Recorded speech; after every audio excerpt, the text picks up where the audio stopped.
Hi there, and in less than a week Blade is gonna come out as playable character in Honkai Star Rail, and in this video we're gonna discuss things you should know before this character's banner comes out, including information about his kit, some details on his banner and his Litecoin banner, also some information about pre-farming, and some thinking material on if you should summon for this character or maybe skip. So without further ado, let's jump right into it.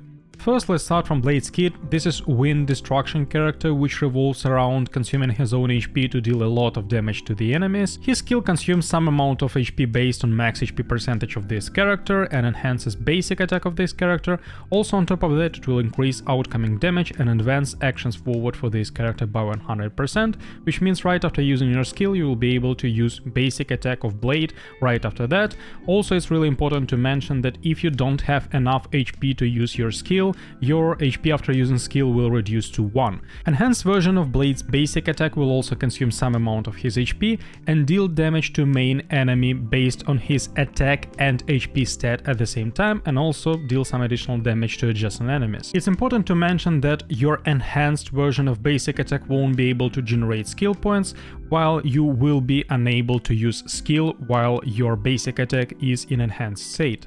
Blade's ultimate will deal damage based on his attack and max HP stat to main enemy and adjacent enemies, and also will set current HP of this character to 50%. Doesn't matter if before using his ultimate he had more or less than 50% of HP.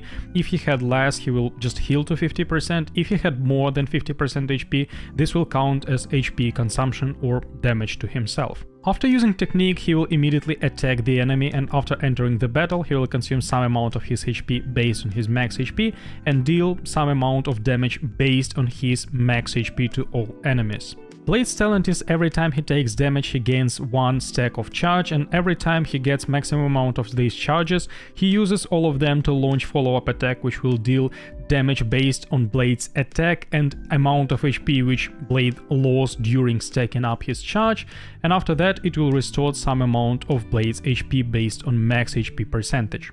With Blade himself in his banner we are gonna get 3 rate-up 4-star characters, which are Alan, Shusheng and Natasha, and this I think is where things become a bit more complicated, because honestly speaking this is not the best selection. If you talk about Alan, he is just not the strongest 4-star character we currently have available.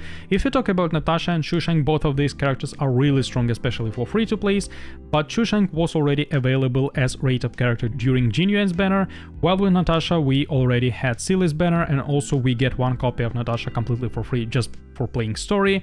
So if you already summoned on Seely's banner or Genuine's banner or both of them, this banner in terms of 4-star characters will really not be the most interesting for you. Now we enter pre-farming section of this video, and here things become even more complicated, because since we got some new Ascension materials announced during 1.2 developer livestream, most likely Blade will need exactly these new Ascension materials, which means you can't pre-farm those, so when Blade's banner comes out you will be able to immediately invest into him and use him level 80 or maybe 70, which means you will have to wait some time when you finish the story. After that you will have to grind, and only after that you will be able to use Blade on his full potential. To some extent same comes to relic sets, because from what we know for now, maybe the best relic set for Blade will come from new Cavern of Corrosion, which means also you need to wait when you can farm for this Cavern of Corrosion. Then you will have to use lots of stamina for this, and if you're talking about free-to-plays who can't reset their stamina with Stellar Jades, most likely you only will be able to use your Blade maybe week or 2 after he releases, even if you get him day 1 after his banner comes out. Yet things are not that bad for those who already decided to summon for Blade, because first of all you can save up at least some fuel and use it during 1.2, where you will already be able to farm new Ascension materials and relics. Also, if we talk about pre-farming currently, you can already save up level up materials for the character, since they are completely universal for every character. Also credits, of course. And the last thing you can pre-farm is of course Trace level up material and also Litecoin level up material, which is universal for Path. And also all these 3 things now are on double rewards. This is a temporary event, so these 3 are the best things you can currently pre-farm and save up for your Blade if you already decided to summon for this character. Now if we talk about Litecoins in context of pre-farming and overall what Litecoin you can use on your Blade, it becomes really troublesome, because Every destruction character, honestly speaking, is completely unique, and it's really hard to replace their best fitting light cones. If we talk about Blade, of course, we want to build him off max HP and want to somehow restore his HP with his light cone, and there are not that many options which fit both these criterias. We have something irreplaceable. If you are lucky to get this light cone, you can use it on Blade, because again it will heal us. Overall it's not the worst in terms of effects, but all those effects are scaling of attack. It's not the worst thing. We will anyway have some amount of attack on our Blade, but overall he scales exactly from HP, that's why it might not be the best option. Then we of course have On the Fall of an Ion, which is a completely free-to-play friendly light con. At the same time you need to spend lots of time-gated resources to get it, and again it fully scales of attack, which is not the best for us. At the same time, we have a Secret Wall, which is a 4-star light con. If you're lucky to get it, at least Superimposition 1, I think it might be one of the best free-to-play friendly light cons we have for Blade, because again it scales of damage, which is much better than attack or maybe even HP for Blade.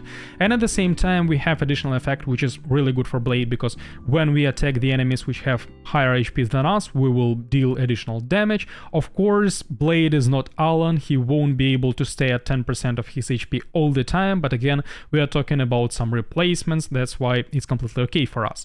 If we talk about Battle Pass Lightcon, I think it's not worth it in terms of just losing some other lightcon you can choose from Battle Pass.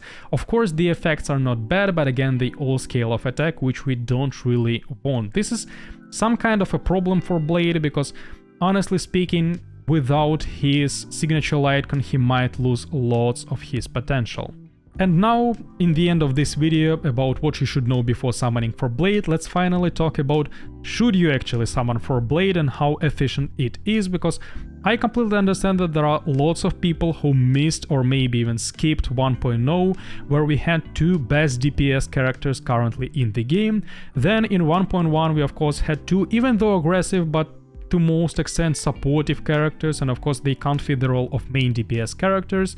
And now lots of people, especially free-to-plays, might feel a desperate need of a strong DPS character, as someone called them hyper carry.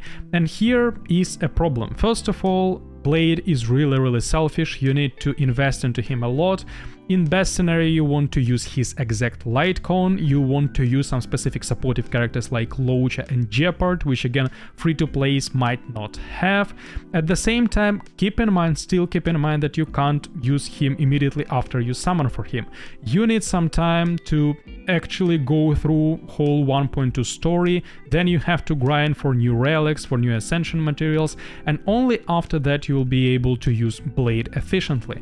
And on top of that, keep in mind that even though currently, of course, we don't have any DPS time-limited options, but right after Blade we are gonna get Kafka, and right after Kafka, back to back, we are gonna get HONKAI, which both are also DPS characters, and to some extent Kafka might become even more universal DPS character, because for her it doesn't matter if enemy has actual lightning weakness.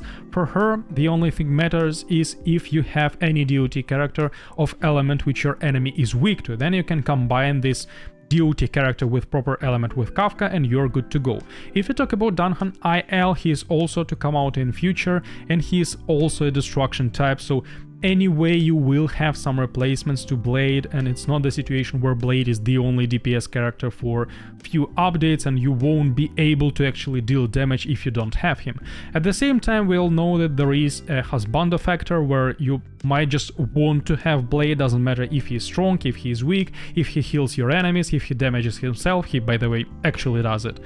Then I think you really should consider summoning on his Lightcon banner, because it's not the worst one. All 3 4-star Lightcons are really good, and again, the chance to get the Lightcon is much higher than the chance to get an actual character, and maybe you will at this point win the rate up, get his Lightcon and this character, and then I think it would be much better for you. Actually, that's it. Again, if you're summoning for Blade, good luck. I wish you will get him just on your 50-50. If you're not summoning for Blade, keep in mind you're saving up for something much more interesting for you. So it's really good, and hopefully the game will appreciate your patience. That's actually it. Thanks for your kind attention, and see you soon.